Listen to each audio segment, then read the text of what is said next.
Organizei a festa de formatura mais elegante que uma mãe poderia dar, só para ver meu filho se levantar e romper laços comigo na frente de todos. Depois, ele se virou e deu sua bênção ao meu marido e à amante dele. Achavam que eu faria o que sempre fiz, engolir em silêncio e limpar a bagunça deles. Mas dessa vez estavam enganados.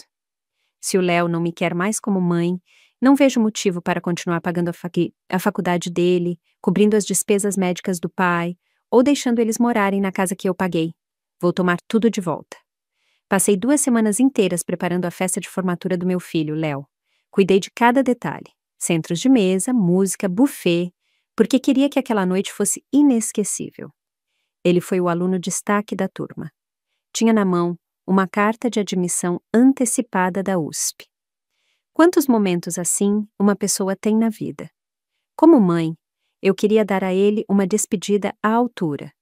Uma celebração que marcasse o fim da juventude da melhor forma possível. O que eu não percebi na época era que estava ensaiando para um dos momentos mais irônicos da minha vida. Fiquei na segunda fila, logo atrás de uma fileira de colunas de rosas, vendo o Léo caminhar até o palco depois que o mestre de cerimônias chamou seu nome. Ele usava o terno azul marinho que mandei fazer sob medida, costurado com perfeição. Olha só ele, sussurrei para Diana, minha melhor amiga e tia postiça do Léo. Já parece um homem feito. Diana sorriu suavemente.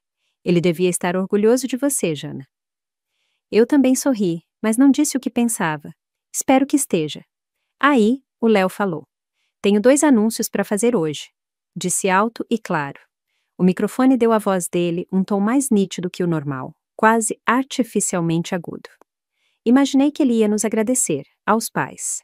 No mínimo, achei que reconheceria os anos de esforço que dediquei para construir o futuro dele, mas o que veio em seguida foi como um tapa na cara. Primeiro, decidi cortar laços com a Jana. Ela não é mais minha mãe. A sala, cheia de conversas suaves e uma música leve de Villa-Lobos ao fundo, congelou. Copos de champanhe pararam no ar, sorrisos ficaram pela metade. Ninguém sabia como reagir. Eu fiquei lá, em silêncio. E de repente o mundo inteiro silenciou.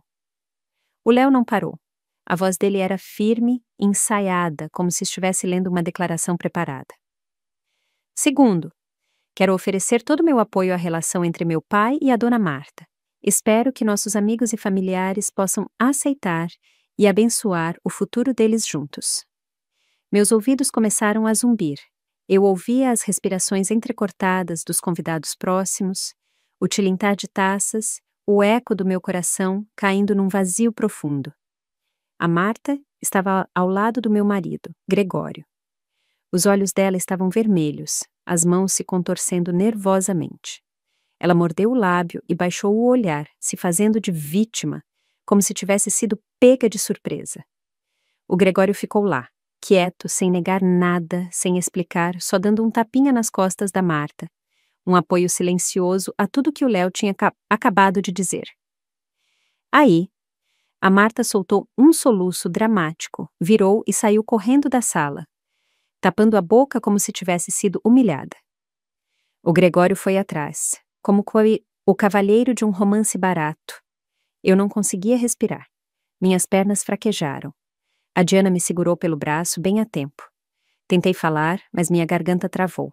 O Léo me encarou com uma expressão fria, vitoriosa. As palavras dele cortaram o ar como um veredicto final. Você devia viver com seu dinheiro, Jana. Pessoas como você não merecem ter uma família. Agarrei a cadeira mais próxima, os dedos dormentes. Em minutos, perdi um filho, um marido e tudo que achava que tinha construído. Anos de sacrifício jogados fora com uma frase.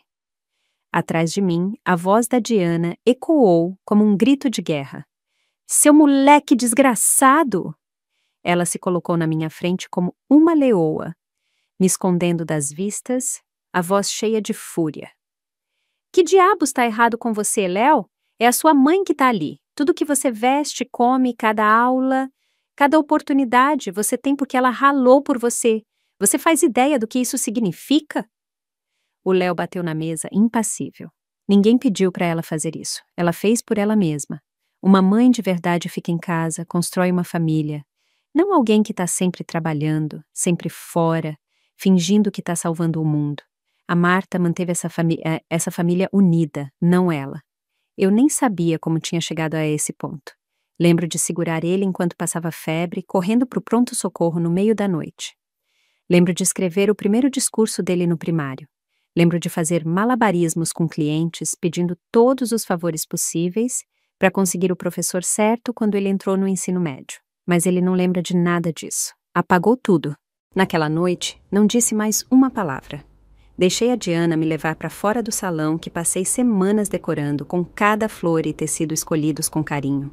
Atrás de mim, ouvia os sussurros, o silêncio do Gregório, a governanta se afastando como se não quisesse fazer parte das consequências. Sei que isso não começou naquela noite, mas terminou ali. Foi a gota d'água. A partir daquele momento, parei de tentar provar que podia ser a mãe que eles exigiam. Percebi que algumas famílias deixam de ser lar há muito tempo. E alguns filhos deixam o coração para trás no momento em que você começa a partir o seu por eles. Tem momentos na vida que você sobrevive só com coragem. O meu começou quando o Léo tinha 2 anos e não parou por mais de uma década. Eu lutei com unhas e dentes nesses anos. E quando finalmente consegui respirar, mal tinha construído uma vida que parecia um sucesso. Naquela época, o Gregório trabalhava como gerente de projetos numa construtora pequena no Rio. Ele se esforçava, mas a gente sempre estava atrasado com as contas.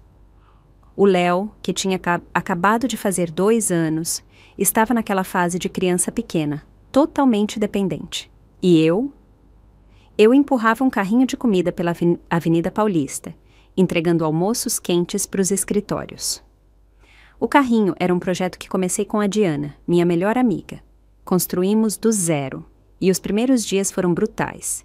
Preparávamos tudo na garagem de uma amiga, acordávamos às 4 da manhã e passávamos o dia inteiro vendendo comida nas esquinas, no frio ou no calor. Depois da correria do almoço, eu corria para casa, limpava, dava banho no Léo, colocava ele para dormir e mergulhava na contabilidade, no estoque, nos preparativos para o dia seguinte. Era uma máquina sem botão de pausa, sem apoio, e nada disso foi visto, nada disso foi valorizado, nem pelo Léo. Ele não lembra da empresa que fundei depois, não lembra da parte em que juntei o dinheiro da creche usando botas de trabalho baratas e carregando panelas de sopa no meio de uma tempestade. Mas, no fim, o carrinho de comida deu certo. Conseguimos contratos para fornecer comida para algumas empresas de tecnologia em São Paulo. E, finalmente, não precisávamos mais estar lá o tempo todo. Registrei a empresa, construí uma marca, contratei os primeiros funcionários. Pela primeira vez, consegui tirar férias inteiras com o Léo. Mas a vida tem um jeito de te dar um soco bem quando você começa a se levantar. O Gregório sofreu uma queda numa obra. A lesão causou um dano nervoso permanente. De uma hora para outra, ele passou de provedor da família para alguém que precisava de cuidados 24 horas por dia. O Léo tinha só 7 anos. Eu precisava decidir, abandonar tudo e virar cuidadora em tempo integral ou dobrar a aposta e me tornar a mulher que realmente podia carregar o futuro dele sozinha. Escolhi a segunda opção. Comecei a sair de casa às 6 da manhã e voltar depois das 9 da noite, 6 dias por semana. Na maioria das vezes, dependia das câmeras de segurança para ver se o Léo tinha feito a lição de casa, se o Gregório tinha tomado os remédios, se alguém lembrava de desligar a secadora. Esse período foi como viver com o coração encharcado de vinagre, azedo, ansioso, com uma dor constante. Mas eu não podia me permitir quebrar. Há 5 anos, os médicos do Gregório recomendaram contratar uma cuidadora interna. Eu estava exausta. O estresse tinha começado a me causar sangramentos no estômago. Uma cliente me indicou alguém de confiança, uma assistente particular com experiência em enfermagem. O nome dela era Marta. Ela chegou educada, com voz suave, boas maneiras. O Léo gostou dela na hora.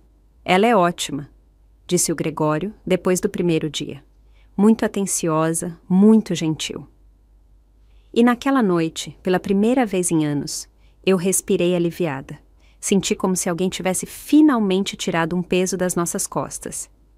O que eu não percebi na época foi que, ao soltar o ar, abri a porta demais. O papel da Marta cresceu de cuidados diários para algo mais íntimo. No começo, eram coisas pequenas. Ela acendia velas perfumadas na sala, colava um cardápio de jantar na geladeira. Aí, comecei a ouvir comentários estranhos do Léo. Vai viajar de novo? Porque você nunca tem tempo. A Marta ou é mais carinhosa. O golpe de verdade veio quando, folheando um livro de contabilidade antigo, encontrei um caderno de desenhos do Léo. Nele tinha um desenho de uma família. 3 pessoas: Gregório, Léo e Marta. Eu não estava lá. Fechei o caderno com cuidado e o coloquei de volta na prateleira. Não queria acreditar. Disse a mim mesma que era só uma criança, que quando crescesse ele entenderia que o Gregório só estava se sentindo sozinho e precisava de alguém para conversar. Mas agora eu sei. Algumas rachaduras, uma vez abertas, só crescem. Quando percebi que a Marta não era só uma cuidadora temporária, ela já estava há 3 anos morando na nossa casa, 5 anos trabalhando para nós, e ela e o Gregório tinham criado uma conexão silenciosa. O Léo a tratava como uma segunda mãe, ou talvez a única. E eu, a mulher que construiu aquela casa, que a manteve de pé, que pagou cada conta, cada dívida, virei a estranha, a fria, a que não entendia. Eles nunca disseram isso em voz alta, mas eu sentia. Quando chegava tarde do trabalho, o Léo não corria mais para os meus braços. Ele só ficava sentado na bancada, comendo uma sobremesa que a Marta tinha feito, e perguntava com indiferença: "Já jantou?" Com o tempo, comecei a ter medo de voltar para casa. Medo de entrar na casa que construí do nada, só para encontrá-la quente e viva, mas não para mim. Como se eu fosse uma visita numa casa alheia, sem convite. Ainda achava que podia consertar, que só precisava de mais tempo, mais esforço, que um dia o Léo veria na verdade. Mas quando ele subiu no palco e disse: "Não considero mais a Jana minha mãe", eu finalmente entendi. Algumas distâncias não podem ser cruzadas, por mais que você tente. Na manhã seguinte, acordei mais cedo que o normal. Assim que abri os olhos, a cena da noite anterior passou na minha cabeça. O Léo no palco, as 2 frases dele amplificadas, esmagando meu peito como cimento molhado. Não conseguia respirar. A Diana chegou cedo, não falou muito. Só se sentou na bancada da cozinha, tomando o chá que preparei, me fazendo companhia em silêncio. Limpei a mesa várias vezes, como se ao esfregar pudesse apagar a vergonha da noite anterior. "Acho que quero tentar mais uma vez", disse finalmente. Ela me olhou, calma, mas firme. "Só lembra, querida, aconteça o que acontecer, você não deve nada além da sua verdade." Assenti. Entrei no carro e fui para o apartamento deles, que estava no meu nome. Eu tinha comprado para o Léo morar antes da faculdade. Agora abrigava os 3 como uma casa improvisada. Quando entrei, ouvi a Marta na cozinha fritando ovos. O Gregório estava na mesa vendo TV. O Léo estava num banquinho, de pijama, mastigando uma torrada. Ninguém se levantou. Ninguém disse "Oi". "Léo", falei com a maior calma possível. "Posso falar com você a sós?" Ele nem levantou a cabeça, continuou mastigando. "O que quiser dizer, fala aqui." Engoli o nó na garganta e baixei a voz. "Sei que perdi muita coisa enquanto você crescia. Sempre estava trabalhando quando você provavelmente mais precisava de mim, mas não era porque não me importava." Ele levantou o olhar por um segundo, frio. "Tá tentando me fazer sentir culpa agora?" Neguei com a cabeça. "Não, só quero que saiba que estou disposta a mudar. Posso me afastar da empresa, passar mais tempo com você e seu pai. Ainda somos uma família." O Léo deu uma risada seca, sem humor, e largou a torrada. "Uma família? Não recebeu o recado ontem?" Me virei para Marta. Ela nem se mexeu, continuou virando os ovos como se nada estivesse acontecendo, mas vi o leve sorriso no canto da boca. Petulante, satisfeita. "Léo, não te culpo", disse. "Só quero que veja que alguém te afastou de mim aos poucos quando eu não estava, e isso não significa que você soubesse quem eu era de verdade." O Gregório bateu o controle remoto na mesa. A voz dele era cortante. "O que está insinuando? A Marta tem mais bom senso que você. Pelo menos não trata a família como um plano de negócios." Encarei ele. "Você sabe o que eu passei lá fora? Mantive essa casa funcionando. Paguei sua terapia, a mensalidade do Léo, tudo. Pode odiar que eu não estava aqui, mas não finja que não sacrifiquei tudo por essa família." O Gregório deu de ombros. "Você escolheu ser viciada em trabalho. Isso não significa que a gente te deva um aplauso." Aquilo foi como uma facada no peito. Aí, a Marta finalmente falou com uma voz suave, como veneno embrulhado em seda. "Jana, acho que você está exausta. precisa descansar. O Gregório e eu cuidamos da casa agora. Ela fez uma pausa e acrescentou, com uma doçura melíflua que cortou mais fundo que qualquer coisa. Talvez seja a hora de deixar para lá. Foi aí que vi tudo claro. Não era um mal-entendido. Não era ressentimento ou tempo perdido. Era uma tomada silenciosa e calculada. A Marta tinha tomado a casa, roubado o carinho do Léo, e agora queria o poder que eu passei a vida construindo. Eu ri. Depois chorei, mas não era tristeza. Era aquele riso que vem quando a traição finalmente fica óbvia. O que vocês querem de verdade, disse, é uma mulher mansa, que cala a boca, sorri e não pergunta para onde vai o dinheiro. Esse é o tipo de mãe que você quer, né, Léo? Ele se levantou. Que você quer agora? Outro discurso dramático? Você nunca quis ser minha mãe. Agora é tarde demais para fingir. Olhei para ele. E todas as palavras que eu tinha planejado se dissolveram no silêncio. Falei baixo. Tá bom. Se não sou mais sua mãe, não gaste mais um centavo do meu dinheiro. Isso chamou a atenção dele. Ele ficou paralisado, confuso, a surpresa estampada no rosto. Como assim? Quero dizer que vou tomar o apartamento, sua mesada, seus cartões de crédito, o fundo para a faculdade, vou congelar tudo. O centro de reabilitação do Gregório? Vou ligar e cancelar. Vocês disseram que a Marta pode manter essa família unida. Ótimo. Vamos ver se ela consegue. O rosto da Marta empalideceu. Ela deu um passo à frente. Jana, calma. Não precisa disso. Levantei a mão. Para de fingir aquela cena que você fez saindo do jantar ontem. Boa atuação, mas eu sei. Quer ser a nova rainha dessa casa? Então começa a pagar a hipoteca. Os olhos do Léo foram para ela. Ele a olhou de verdade, pela primeira vez, e só bufou, desviando o olhar. Dei um passo para a porta e olhei uma última vez para o lugar que comprei para abrigar meu filho e cuidar do meu marido. Não sou seu caixa eletrônico, e com certeza não sou seu trouxa. Não te devo mais nada. A porta se abriu atrás de mim. Ficou silêncio. Aí eu ouvi. A voz do Léo, baixa, insegura. Mãe! Não foi alto, mais instinto que intenção, mas não olhei para trás, porque naquele momento eu entendi.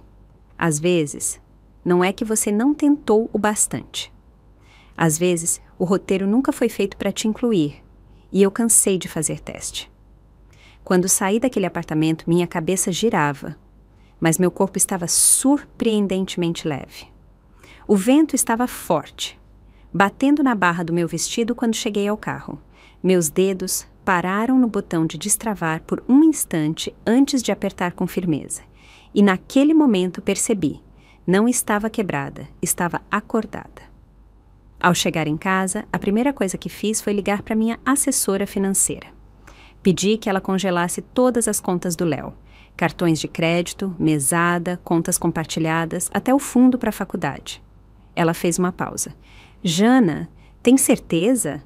Nunca estive tão certa, respondi. Depois, liguei para o centro de reabilitação. Cancelei as próximas consultas do Gregório e pedi que mandassem todas as contas futuras diretamente para ele. Naquela noite, fiquei na cozinha e preparei um caldo de osso, meu favorito. Fazia tempo que não fazia algo só para mim. No dia seguinte, fui para o escritório. Minha mesa estava impecável. A luz caía no piso de madeira com uma cortina suave. O silêncio era tanto que me senti isolada do resto do mundo. Liguei para o meu diretor jurídico e sócio. Começamos o processo formal de reestruturação da propriedade e retirada do acesso da família aos ativos da empresa. Não quero mais nenhum familiar envolvido, disse. Não foi alto, mas não deixava margem para negociação. Aí, liguei para o meu advogado de família. Tô pronta para começar o processo de divórcio o quanto antes. Ele hesitou. Jana, tem certeza absoluta que é isso que quer? Olhei para a cópia do nosso certificado de casamento na minha mesa e disse baixo. Faz tempo que tenho certeza. Hoje, finalmente parei de duvidar de mim mesma. Fiquei trabalhando até tarde naquela noite. Quando finalmente fechei o notebook, me sentei perto da janela e vi as luzes da cidade piscando. Os faróis dos carros na Avenida Paulista se moviam como um rio. Ao longe, no Porto de Santos, um farol piscava sem parar. e, pela primeira vez em anos, uma sensação de calma começou a se espalhar dos meus ombros para o peito. Sabia que precisava sair daquela casa, não porque não pertencesse mais ali, mas porque ela nunca tinha me acolhido de verdade. Na manhã seguinte, arrumei uma mala pequena e meu notebook e dirigi para o norte, para um apartamento que comprei anos atrás, pensando que seria meu refúgio quando me aposentasse. Não era grande, mas era tranquilo. Quando abri as janelas, vi o mar. Não contei para ninguém que estava indo. Não deixei bilhete. Não olhei para trás para a casa pela qual sacrifiquei 15 anos da minha vida, embora estivesse prestes a colocá-la à venda. Não tinha mais nada lá que pudesse levar comigo. Não liguei a TV, não chequei o celular. Só me sentei na varanda, deixando o sol aquecer meu rosto. Lá embaixo, crianças passavam correndo de skate. O vento batia nos beirais. Pela primeira vez em muito tempo, senti algo que não conseguia nomear. Não era liberdade, não era felicidade, mas uma quietude, como alguém que finalmente parou de correr arrastando um peso atrás de si. Passei o resto do dia revisando arquivos antigos. Apaguei os álbuns de fotos sincronizados da infância do Léo. Deletei o nome do Gregório dos meus contatos. Fiz um pedido ao banco para atualizar o beneficiário das minhas contas e marquei uma reunião com meu advogado de herança para revisar o trust. Depois de cortar eles, não estendi a mão, mas as notícias me encontraram mesmo assim. A primeira ligação veio do meu administrador de imóveis. Senhor Albuquerque, a casa na Vila Mariana foi oficialmente retomada. As chaves foram devolvidas. Os ocupantes anteriores já saíram. Algum problema? Nada grave, ele disse. Embora uma das inquilinas parecesse um pouco abalada, mas está tudo resolvido. Eles se mudaram há 2 dias. Desliguei sem sentir nada. Parecia menos uma retomada de propriedade e mais um despejo final de um invasor da minha paz. Quando a Diana passou por lá, trouxe um presente especial. Uma foto impressa da Marta com um uniforme de supermercado, empurrando um carrinho de reposição. O Gregório estava curvado perto do caixa, apoiando a perna machucada, com a cara amarelada. Parecem uma cena cortada de uma série ruim, riu a Diana tomando um gole de café. A Marta está colando etiquetas de desconto. O Gregório empurrando carrinhos. Ainda acham que tem disposição para romance? Não respondi, só dei um leve sorriso. Porque o karma nunca precisou da minha ajuda. Ele sempre chega na hora certa. Dizem que agora eles estão alugando um duplex velho na periferia. O jardim está cheio de mato seco. O aquecedor pifa no inverno. Depois que congelei o fundo da faculdade do Léo, o pedido de bolsa dele travou por causa da renda não declarada do Gregório. A bolsa caiu, as notas dele despencaram e agora até a admissão dele está em risco. Quando a Diana me contou, rabisquei uma linha no meu caderno com a caneta que estava na mão. Ele nem apareceu na competição estadual de matemática, ela disse. Ano passado, você contratou um formado pela Unicamp para treinar ele. Assenti. Não estou me vangloriando, Jana. Ela acrescentou, suavizando o tom. Mas ele precisava cair assim, precisava aprender. Sem o seu colo, ele não se vira. Naquela tarde, marquei um spa. Massagem e tratamento facial. Quando me deitei na cadeira e fechei os olhos, o único som era o zumbido suave de um violão tocando ao longe e a névoa leve da aromaterapia. Foi a primeira vez em anos que deixei tudo de lado. O trabalho, a maternidade, o casamento, para simplesmente existir para mim mesma. Enquanto me trocava para ir embora, meu celular vibrou. Gregório. Não atendi. 3 minutos depois, um e-mail chegou na minha caixa de entrada. Remetente, Gregório. Assunto, negociação. Abri. Era uma carta desconexa, mal escrita, claramente reescrita uma dúzia de vezes. Os primeiros parágrafos apelavam para o passado. Já fomos marido e mulher, o Léo precisa de estabilidade. O meio ficava meio culpado. Você ainda é o pilar financeiro dessa família. E a última linha mostrava a cara. 10 mil por mês, parcelas para os gastos do Léo e minha reabilitação. Dei uma risada curta e cliquei em encaminhar, mandando para o meu advogado com o assunto. Por favor, redija uma resposta formal. No dia seguinte, pedi para minha assistente marcar um encontro com o Gregório na cafeteria do térreo do meu escritório. Não queria ele no meu espaço de trabalho.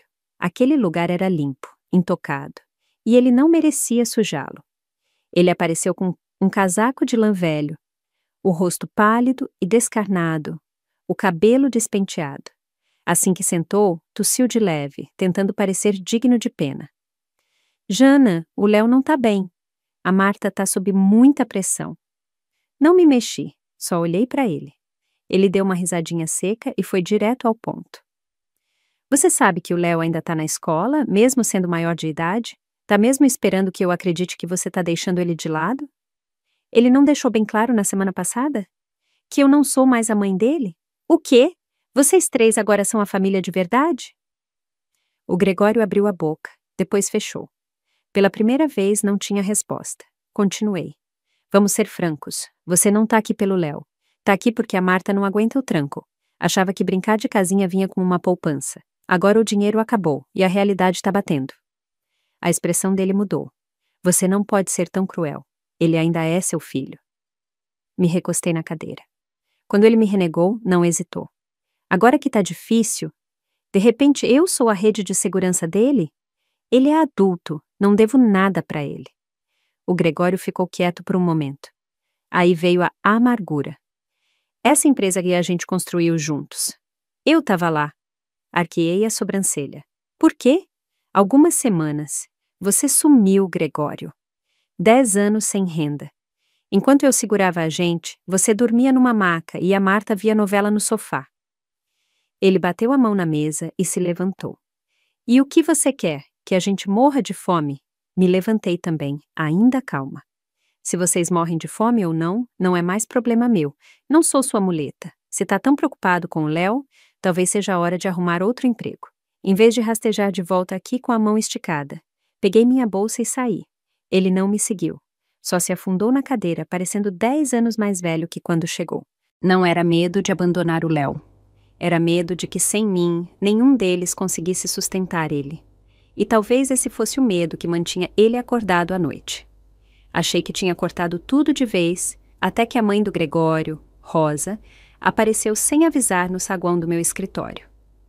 A recepção me ligou. Senhora Albuquerque, tem uma senhora idosa aqui embaixo. Diz que é a mãe do seu ex-marido. Insiste em te ver. Fiz uma pausa. Depois disse, deixa ela subir. Ela entrou com um casaco desbotado, o cabelo preso com cuidado, mas o rosto cansado, marcado pela preocupação. Jana, disse, mal se sentando antes de começar. O Gregório tá péssimo, cada dia pior que o anterior. O Léo emagreceu, mal fala, você é mãe, como pode ser tão fria? Não respondi, só passei uma xícara de chá para ela. Ouvi que eles se mudaram.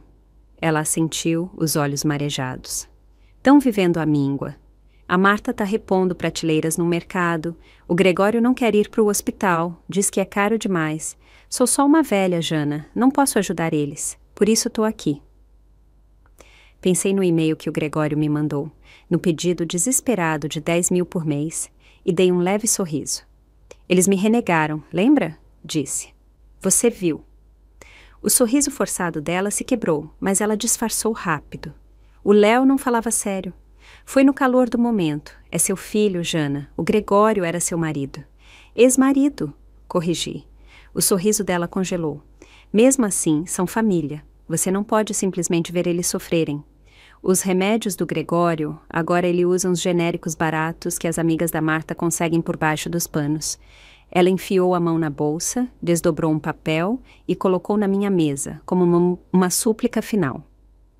Essa é a conta médica do último mês. Dá uma olhada. Quem sabe, talvez você possa fazer algo. Olhei o papel e assenti.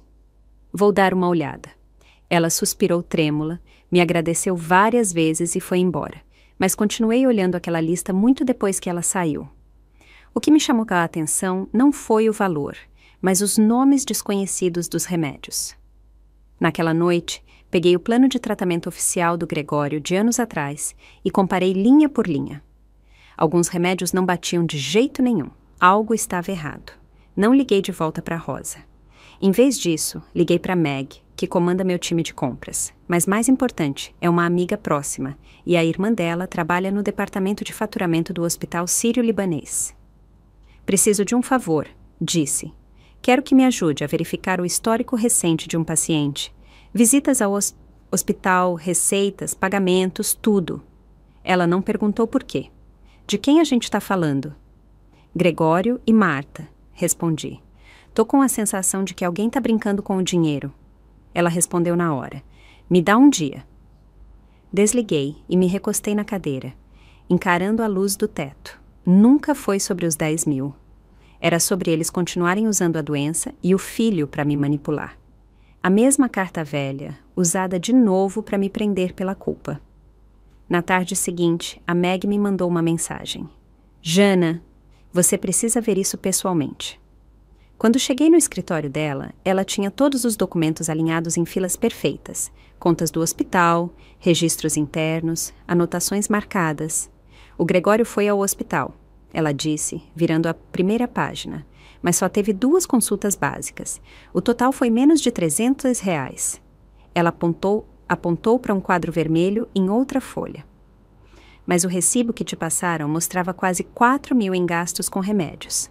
Metade desses, ela bateu no histórico médico, foram conseguidos extraoficialmente por canais privados, registrados no nome da Marta. Mantive a voz firme. O que isso significa? A expressão da Meg ficou sombria. Ela baixou a voz. Significa que alguém está traficando remédios controlados. Encarei a lista. Meus dedos apertaram levemente a borda da mesa. E não é só isso. Ela continuou. Ela trocou parte dos remédios por genéricos mais baratos, sem receita, e deu para o Gregório. Fechei os olhos por um momento. Isso não era mais uma briga de família. Era uma exploração sistemática. Eles inflaram os custos dos cuidados médicos e brincaram com a saúde do Gregório para lucrar. Vai para a polícia? Perguntou a Meg. Não respondi na hora. Guardei todos os arquivos numa pasta e fechei. Ainda não, preciso de mais. Mas com o tempo quero ouvir isso dela. Quero que ela diga em voz alta de quem roubou o dinheiro e com a vida de quem brincou. Quando saí do hospital, o céu estava de um azul absurdo e a luz do sol quase quente demais no meu rosto. Por anos construí uma casa, não uma casa física, mas uma vida, uma estrutura onde outros viviam confortáveis enquanto eu era o aquecedor, o encanamento, a mão de obra invisível nos bastidores. Finalmente percebi. Essa casa precisa ser demolida, e quando for, não vou deixar nenhuma viga de aço. Não queria esperar meses de investigação, e com certeza não queria que o Léo descobrisse antes de eu estar pronta. Então, pedi para encontrar a Marta a sós.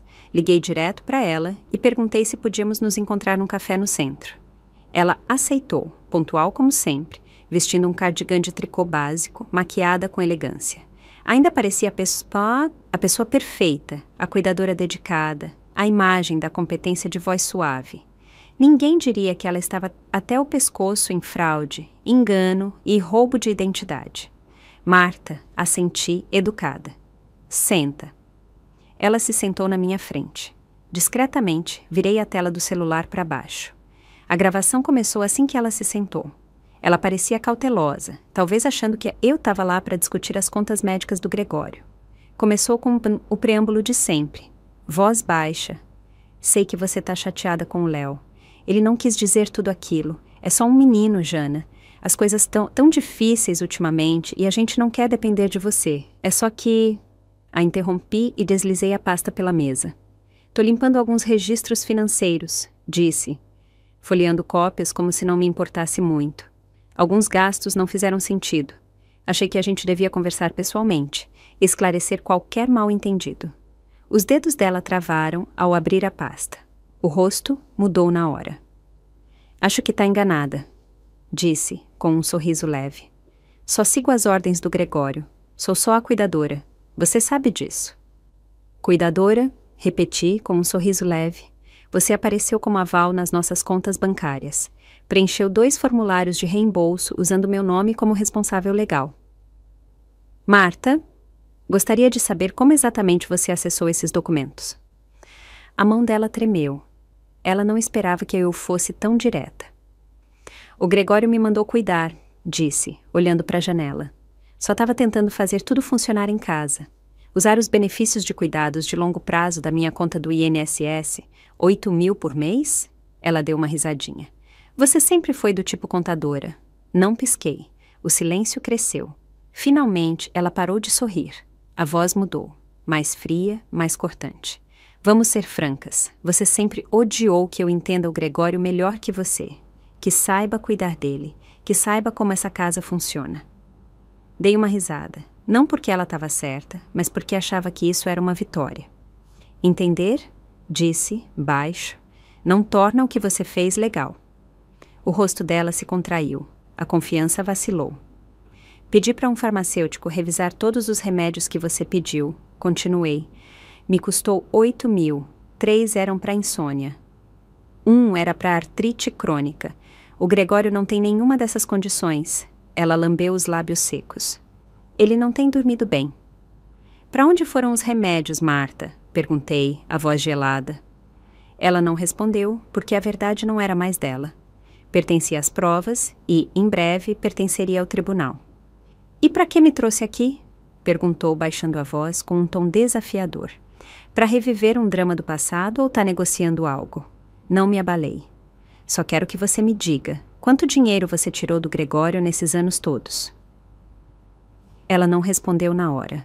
Os olhos dela percorreram meu rosto, como se tentasse calcular o quanto eu já sabia. Aí, deu de ombros levemente.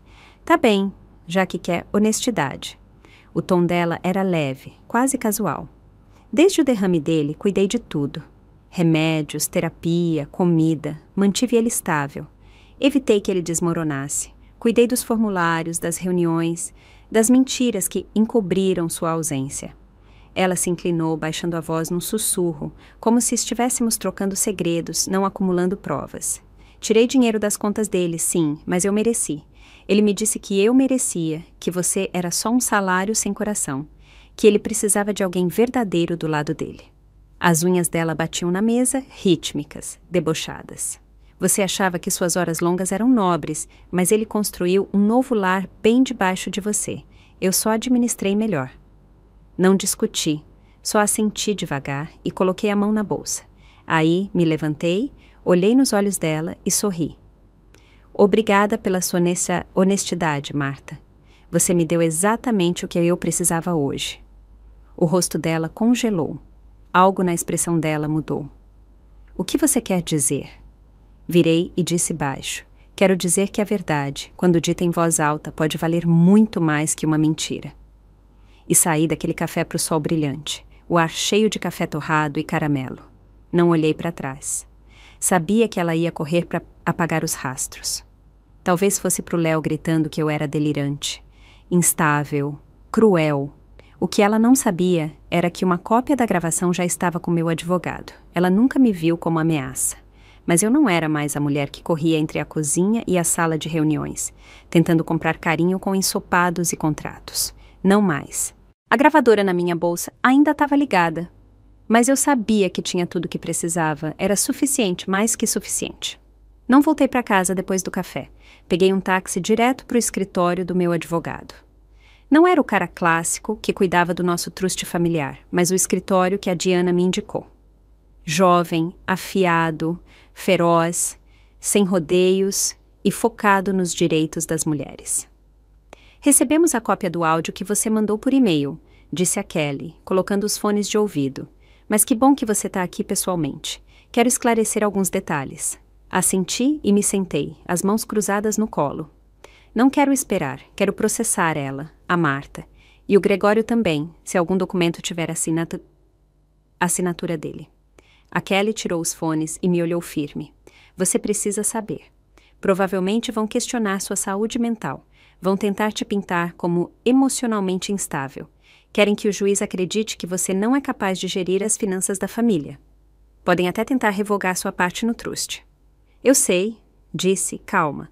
Por isso vim para você. Não quero passar por isso quieta. Quero vencer. Ela sorriu. Então, bora trabalhar. Nos dias seguintes, virei um exército jurídico de uma mulher só. Revisei anos de extratos bancários, e-mails impressos, transferências de bens do Gregório, pedidos de benefícios da Marta. Destaquei, marquei, cruzei informações, sabia exatamente como desmontar uma bagunça. Já tinha feito isso centenas de vezes pela minha empresa. Dessa vez, estava aplicando cada grama da minha habilidade na minha própria vida. Dessa vez, eu era o projeto. e o resultado era recuperar o que era meu, tirar de cena quem tentou subir nas minhas costas. Uns dias depois, a Kelly ligou. A transcrição da gravação está pronta. É mais que suficiente para abrir um processo civil por fraude financeira. Também podemos notificar o Ministério Público sobre abuso de benefícios. Pronta para seguir? Virei para olhar o desenho que ainda estava pendurado na parede, um esboço do Léo, de quando ele tinha 12 anos.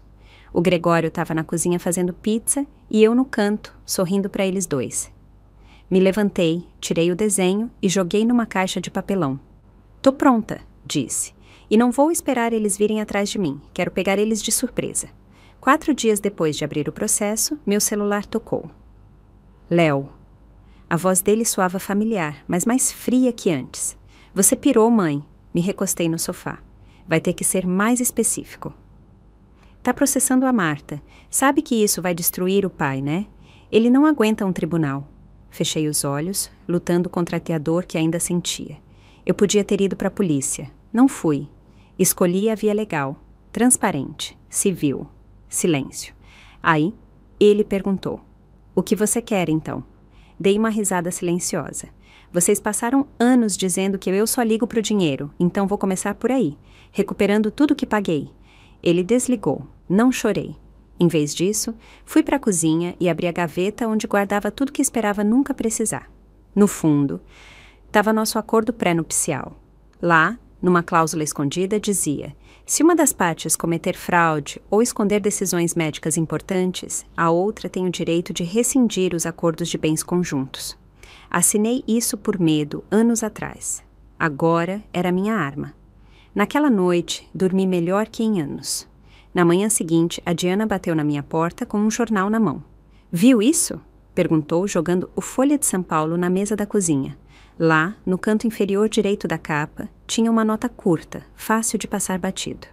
Cuidadora particular investigada por roubo de identidade e fraude de benefícios. Polícia confirma caso ativo. A Diana me olhou, com um brilho leve de satisfação nos olhos. Parece que agora ela sabe. Você não é tão fraca quanto ela pensava. Sorri. Não, disse baixo. Agora começa a guerra de verdade. Me sentei no carro, segurando a carta duplicada que acabei de pegar no escritório da Kelly. Os dias bons da Marta tinham acabado oficialmente. O time da Kelly trabalhou rápido. Assim que entreguei a gravação, eles garantiram todas as provas, arquivaram todos os registros e começaram o processo de registro. Assinei as declarações juradas necessárias e, pela primeira vez, contei toda a história desde o começo. A doença do Gregório, as mudanças nas nossas finanças, a traição do Léo e a podridão escondida atrás do cabelo perfeito e da fachada de proteção da Marta. Achei que ia desabar ao contar tudo. Não desabei. Estava calma, desapegada, sem lágrimas, sem voz trêmula, só fatos. Talvez porque a verdadeira dor já tivesse se dissipado na noite da festa de formatura, quando algo dentro de mim morreu silenciosamente no salão de festas. Assinava documentos com um tom claro e focado.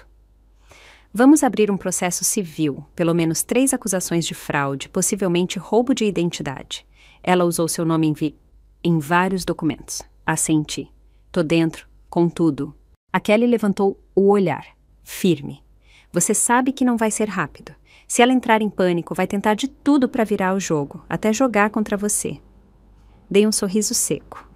Eles já começaram. Deslizei meu celular pela mesa. Algumas mensagens do Léo brilhavam na tela. Você foi longe demais, mãe. Não entendo por que está fazendo isso. Não podemos todos viver em paz? A Kelly leu e arqueou a sobrancelha. Então agora ele se faz de vítima. Clássico. Léo, disse dando de ombros. Quando não consegue o que quer, finge a dor. A única diferença dessa vez. Fiz uma pausa. É que não tô mais caindo. Naquele momento, outra mensagem chegou. Lana, a irmã do Gregório, tia do Léo, alguém que quase nunca falava comigo. Soube que você tá indo atrás da Marta. Tá tudo bem? O Léo tá arrasado ultimamente. Quem sabe a gente toma um café? Fiquei olhando a mensagem por uns segundos e virei a tela do celular para baixo. A Kelly perguntou. Vai responder? Sorri. Ainda não. Deixa eles cozinharem um pouco. Voltamos para os arquivos. O assistente jurídico da Kelly descobriu algo novo. A atualização do poder notarial que o Gregório supostamente assinou, nomeando a Marta como responsável por decisões, nunca passou pelos canais legais certos. Sem assinatura médica, sem testemunha legal, sem cartório, disse a Kelly, mostrando o original. Esse documento não vale nada no tribunal. Se ele assinou sob influência prolongada de remédios, pode haver responsabilidade criminal. Ela pode ir para a cadeia? Perguntei. Não garanto, respondeu a Kelly. Mas ela nunca mais vai tocar num centavo da sua família. Fechei os olhos e soltei um suspiro longo. Estava segurando isso há anos.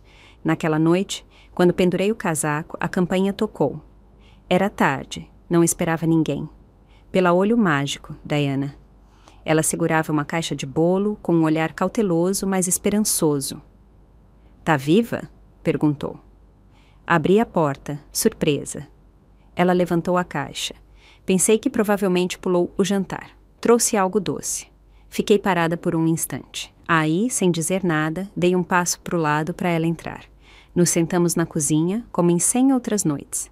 Ela cortou o bolo, preparou o chá e deixou o silêncio nos envolver primeiro, preenchendo o espaço onde a dor e a raiva moraram por tempo demais. Finalmente perguntou: "Você vai mesmo levar eles para o tribunal?"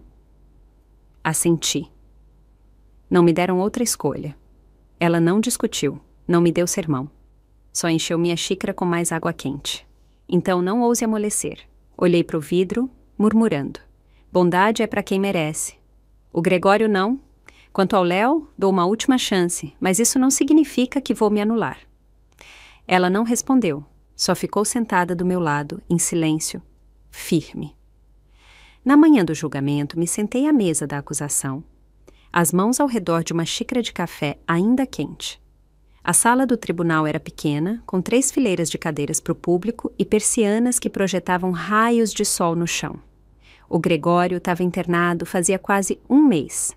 Antes disso, a Kelly ajudou a finalizar o divórcio. Sem drama, sem gritos, só uma caneta com tinta quase acabando para assinar.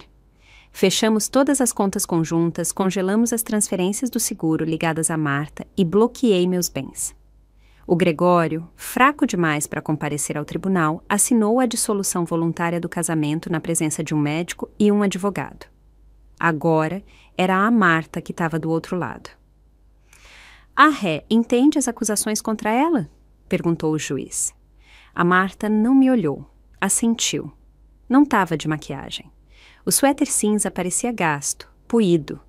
Podia ser qualquer mulher da rua, mas eu não caí na dela.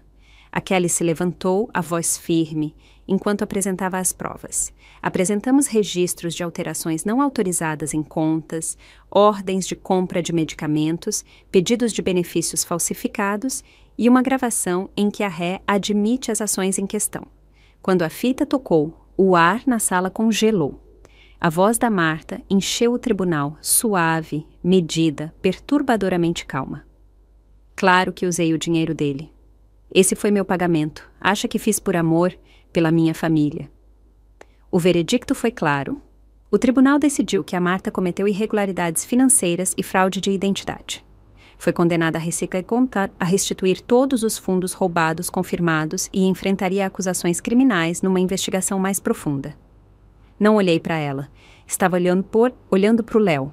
O Léo estava sentado na galeria, pálido, imóvel, as mãos entrelaçadas com força. Não se mexeu, não piscou, como se estivesse congelado no momento, esculpido na quietude.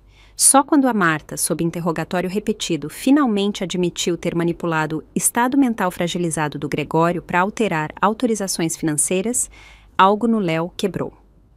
Os olhos dele ficaram vermelhos. Ele não usava os suéteres de gola alta que a Marta sempre escolhia para ele. Em vez disso, vestia a jaqueta velha da escola, desbotada, mas limpa. E naquele momento, parecia um jovem que finalmente saiu da névoa, perdido, no meio da verdade, sem saber quem culpar ou por onde começar. A sentença final não foi pesada. A Marta foi condenada a devolver 120 mil em fundos desviados e pegou 18 meses de serviços comunitários. Mas não foi a sentença que quebrou o Léo. Foi o colapso de tudo que ele achava que era o lar dele. Não fiquei para ver ele sair do tribunal. Em vez disso, a Kelly e eu seguimos para fechar o último capítulo da minha história. Meu divórcio do Gregório já estava oficialmente protocolado e processado. Pelo nosso pré-nupcial, mantive meu capital original e toda a minha renda individual. Os bens adquiridos no casamento, lucros da carteira do Gregório, a casa na praia, várias contas de truste e uma parte da aposentadoria dele foram divididos como combinado. Fiquei com a casa antiga e, com a minha parte, criei um novo truste para financiar recursos de cuidado para pacientes com Parkinson. Naquela noite, quando cheguei em casa, a Diana já estava me esperando na sala, sentada com uma xícara de chá mate, com um olhar doce, mas com uma ferocidade sutil. Você venceu, disse. Aí, com um meio sorriso, completou. Até sua vingança foi elegante. Larguei minha bolsa no chão e dei uma risadinha. Não venci, só parei de correr. Ela assentiu, depois fez uma pausa. O Léo ligou. Disse que quer pedir desculpas, pessoalmente. Não respondi na hora. Você quer ver ele? Perguntou. Neguei com a cabeça. Depois assenti. Finalmente disse. Ainda não. Dias depois, recebi uma carta pelo correio. O envelope estava dobrado à mão, com cuidado e precisão. Dentro, a nota era curta. Mãe, devolvi o cheque que me cabia. Arranjei um trabalho de meio período. Dá para me virar. Obrigado por tudo que você fez, por todos os anos que eu não vi. Desculpa por não ter aberto os olhos antes. Se um dia você decidir que está pronta, gostaria de ter a chance de me apresentar direito. Como seu filho, Léo? Não respondi, mas senti algo se ajeitando quieto dentro de mim, algo que estava inquieto há tempo demais. Não era que eu não pudesse perdoar ele. Era que pela primeira vez eu entendi. Nem toda mãe está destinada a se sacrificar para sempre por um filho que não retribui. Algumas mães estão destinadas a viver por elas mesmas. Não existe fechamento perfeito na vida. Não tem um capítulo final limpo, onde a página fecha direitinho. Mas, em algum lugar, numa página ou outra, a história chega a dizer: aqui eu termino e aqui eu começo de novo. E chegamos ao fim de mais uma história real da vida. Se essa história tocou o seu coração, deixa o seu like e se inscreve no canal. É rapidinho, gratuito e me ajuda muito a continuar trazendo essas histórias com muito amor e carinho para você. Me conta nos comentários, de onde você está me assistindo, que horas são aí agora e o que essa história fez você sentir. Eu leio cada comentário com muito carinho e adoro saber um pouquinho de cada um de vocês. Se quiser me apoiar ainda mais, você pode enviar um super obrigado. E olha, se quiser ouvir mais histórias como essa, é só clicar em um dos vídeos que estão aparecendo aqui na tela. Um abraço bem apertado. Que bom que você existe.